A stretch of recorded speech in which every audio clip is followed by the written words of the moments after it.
Mga kababayan, 2,500 teachers ang nabigyan ng invitation to apply for permanent residency under the Express Entry category of education. So ito yung mga instructors with disability or yung mga early childhood educators, secondary teachers. Sa kasalukuyan po, merong 5 na under the category-based selection of education under the Express Entry system. 2,500 po ang naimbitahan sa, I think if I recall, ito yung pangalawang ever education draw. So marami na naman kinuha. Pinapakita talaga na priorities ang teachers dito sa Canada. So it's been 24 hours since the draw happened and check ninyo.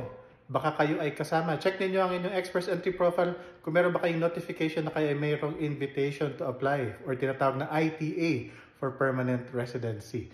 Normally po, within the first 48 hours to lumalabas. Minsan, yung kaibigan, yung teacher din, mauna makakuha sa inyo, pero after a few hours, makukuha nyo rin yung sa inyo. So check nyo po. First, check nyo po if you hit the cutoff score, and then check if you also hit the tiebreaker rule. Once again, ito po si Kuya Mikmik, ang inyong immigration consultant. Once again, congratulations sa mga teachers. Follow us for more.